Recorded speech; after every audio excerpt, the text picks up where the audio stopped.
Hello, hi guys! Magandang hapon sa inyong lahat. This is Shin Rodriguez, Mamasagari Channel, a faith healer, also matarder. So ngayong hapon, natatagan natin nagsabihin sa iyo ng ating mga gabay. So this is a weekly gabay for the month of June 17 hanggang June 23 for the sign of Gemini. So Gemini, welcome to my channel. Ano kayang messages, advices ng spirit guides ang ating masasagap for today's video? Kanino kayang energy or kaganapan sa buhay ng mga Gemini ang ating mahagilap? So guys, this reading is a general reading lamang, hindi lahat makaka-resonate.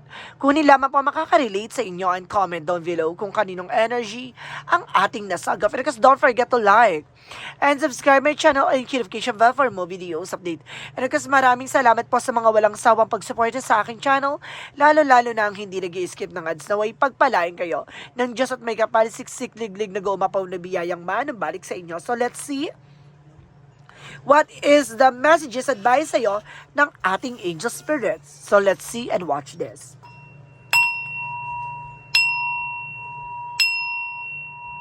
Angel Spirit Guide, please give me information for this sign of Gemini. So, alamin na natin to. Angel Spirit, please give me information pa. So, this is the Seven of Swords. So, there's a cheating lying on you. Oh, be aware. There's a something snakiness. And the Tower moment for major changes. So, something a chaos, no? Mayroong masisira dito or may pagkasira na magaganap. Mag-ingat. This is a Two of Cups with a partnership. No, maaaring may patagong humakarot. May patagong kumbaga umaaligid-aligid sa person mo. May taong gustong sumira ng inyong pagsasama ang inyong relasyon. Additional messages with a judgment. Paalala, babala, ha? Kumbaga pinapaalalahanan ka dito, you need to pay attention for this. Additional messages with the Queen of Cups. Babae, this is a mother figure, no? Merong babae dito na maaaring kumbaga gumawa ng hindi magandang eksena. There's something a Knight of Swords with a success driven. Kaya biglang magbabago tong eksena, ha? Huwag ka magtaka, biglang nagbago yung attitude or yung personality ng person mo or something, yung behavior. So this is the Seven of Swords, represent what? The Knight of Cups. So there's something an offer, no? May offer dito. There's something offer. Patagong may offer. So the Tower moment represent the Ten of Cups with happiness.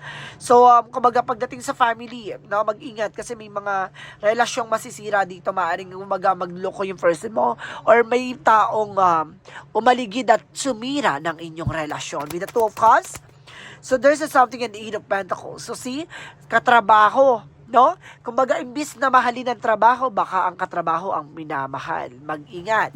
The Judgment represent what? The Judgment represent the Nine of Wands. So there's something slow and steady. Maging kalmado, ha? Huwag kang agresibo. Alamin mo.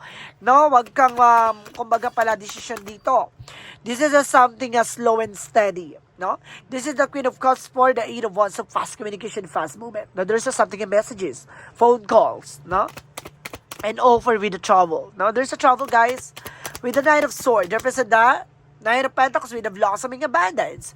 Maring gumagdala about sa finances mo. This is something as a success driven, no? So there's the there's the Seven of Swords and the Nine of Cups. So there's the Ace of Swords with a breakthrough. No, magtatagumpay ka at the end of the time. May mga bagay na mapagtatagumpayan mo, no, kumbaga masusungkit mo ang katotohanan. No, may lalantad mo ang mga bagay o kasinungalingan.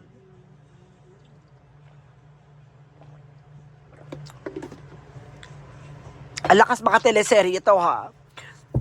The Ten of Cups and the Tower moment represent, see that there's a Ten of Swords, backstab nga, no? Sariling pamilya, tatraidoring ka dito. Nor either pamilya ng person mo or pamilya mo. So let's see what is the Two of Cups and the Eight of Pentacles. So there's the Queen of Swords, a bigger picture. Na unti-unti mo na makikita ang katotohanan, kaya pala ganito ganyan, no? Kaya pala blooming, kaya pala nag-aayos, kaya pala ganito, ganyan yung pala, iba na yung tinatrabaho. Okay, there's a Judgment and of course the Knight of Wands represents the high fan. So there's a separation na magaganap. It's either naghiwalay na kayo or maghihiwalay pa lang. Oh, nakakaranas na ng coldness sa isa't isa. Okay, so this is something that Queen of Cups and the Eight of Wands. So this is everything is fine. No, pinipilit mo na lang ilaban. No, pinipilit mo na lang ipaglaban. There is the Knight of Swords and the Knight of Pentacles represent the Hangman. Sabi ko na there's something lutang, hang, stuck, no? You're feeling stuck imprisonment, no? Sabi ko na there's something, katrabaho to, no, na kumbaga, there's an offer, no, na ginawa, no? Let's see additional messages. Hinarot. There's a page of swords spying, looking, watching at you. Sinusubaybayan ka. And this is the Empress card. Si babae, sinusubaybayan ka ng babae. Babae to. It's either, there's a four ones. So see, homecoming or celebration or wedding dito, no? May kinalaman sa wedding nyo. There's a page of wands by idea, new plans, no? And because there's a twin flame energy, maring twin flame kayo na person mo. There's the Knight of Wands for the silence. No, kailangan mo lakasan ng pakiramdam mo, lakasan mo ang loob mo dito. Kailangan mo magtiyaga. Tuklasin at alamin, pero at the end of the time, malalaman mo rin yan. Additional messages about sa career. So this is a justice. Karma is waving. So huwag ka mag-alala ha. May justisya at papabor sa iyong sitwasyon. And because there's an information with the Six of Cups. So see, may kinalaman talaga ang maaring ang ex, maaring ang kaibigan, or kamag-anak. Oh, let's see. Additional messages. So there's a Four of Pentacles. So protection at pangalaga mo yung finances and of course career mo ha. Additional messages about sa love life. So there's a Three of Pentacles. So si pinatrap, oh my God. There's a toxic sa paligid mo. This is a toxic friend or toxic relatives. There's a Three of Pentacles, so ibig sabihin connections, no? Collaborations.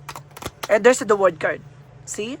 Kumbaga, maaaring nasa ibang bansa yung person mo, or maaaring nandito ka sa Pilipinas, or nandito yung person mo, or nasa ibang bansa ka, maaaring, di ba?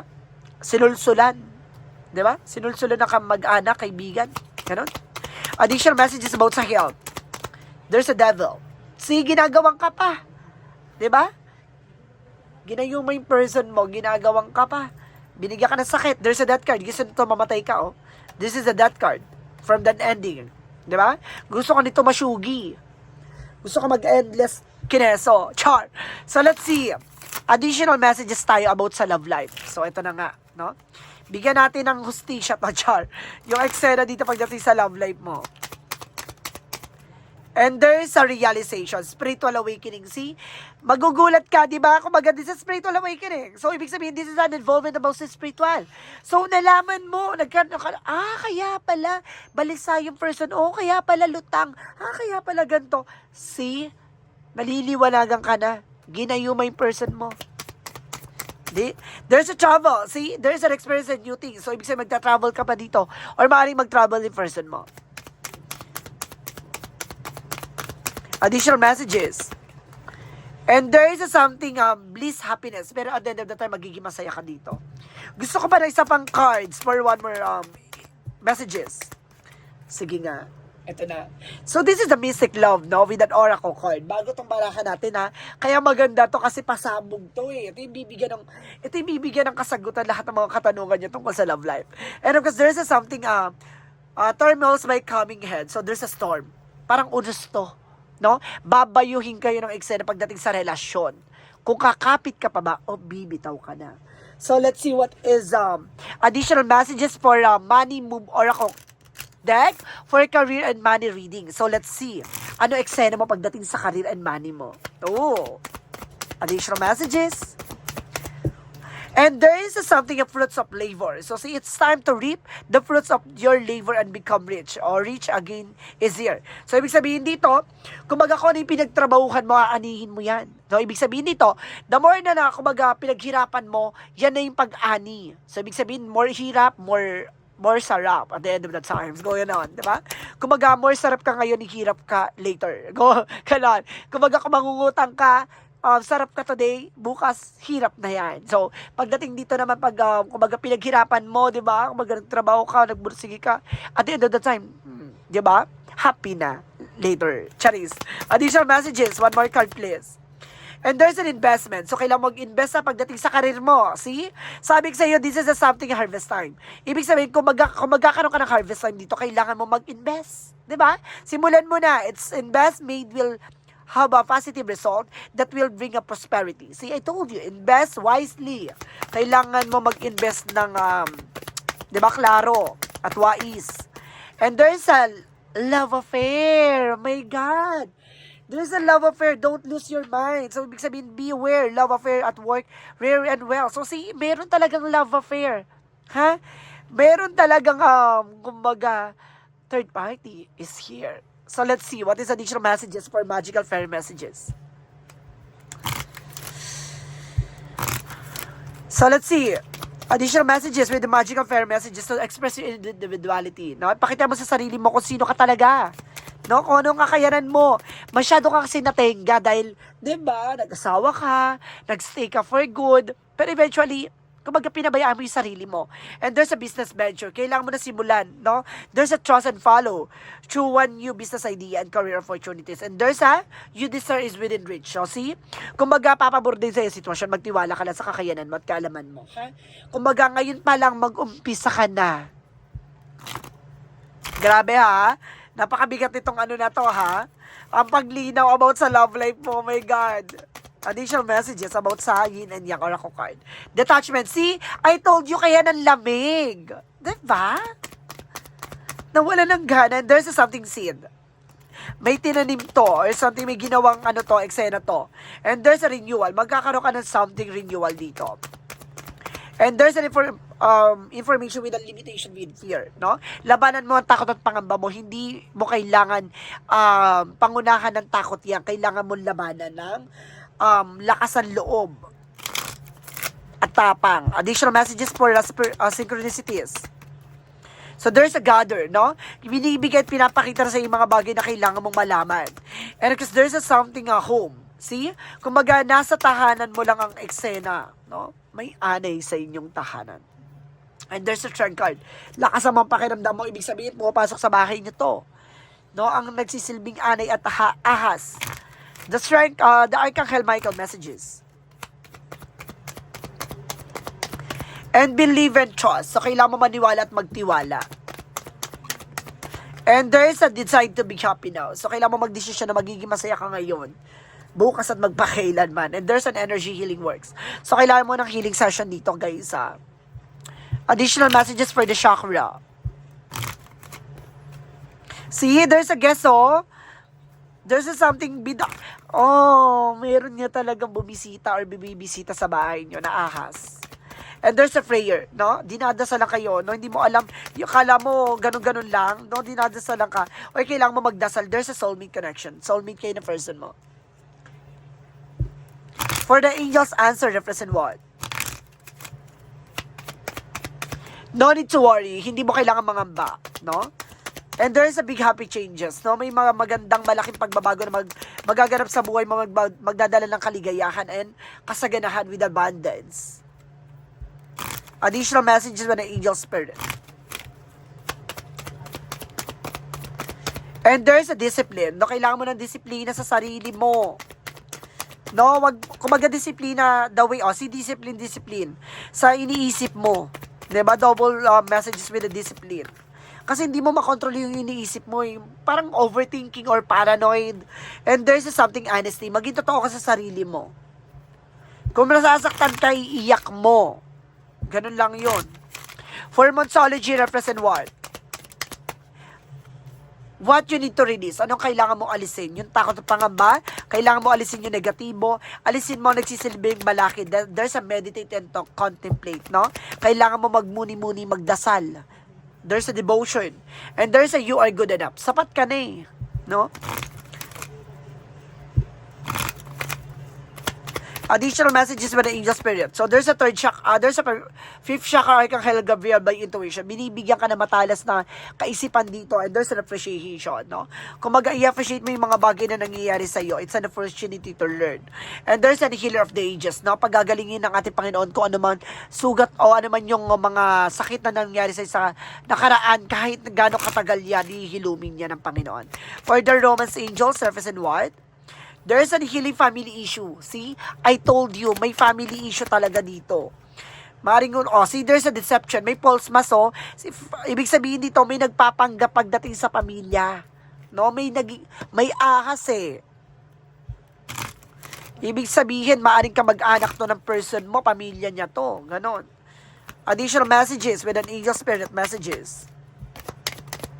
And there's an awareness. So, maging aware ka sa mga nasa paligid mo. See, I told you there's a snake. Oh, release. Alisin mo. And there's a teacher and guardian. Not, kumaga, binibigyan na, kumaga, tinuturo na yung tamang daan at tamang solusyon o tamang, kumaga, dahilan. Nilalagay ka na dun sa sa clue mo na para malaman mo na kung sino ganon. Kasi hindi ka makapaniwala na kaya niyang gawin yon or magagawa niya yon, ganon. And there's a caffeine free. So, kailangan mong magtantad sa kape ha, acidic ka. Additional messages. And there's a school. Now there's a lesson. And there's a speaker. Something orasyon. May ginagamitan ng orasyon dito. Maring palipad hangin o gayuma ang ginawa sa person mo. Additional messages. And there is a trust the timing. So see, magtiwala ka kung para sa'yo.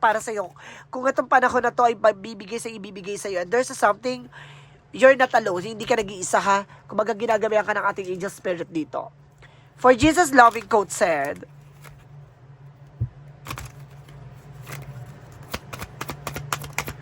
have faith in God. So, kailangan mo magtiwala sa ating Panginoon ha. Magtiwala at maniwala na lahat na nangyayari sa buhay mo ay may ibig sabihin at may kahulugan yan ha.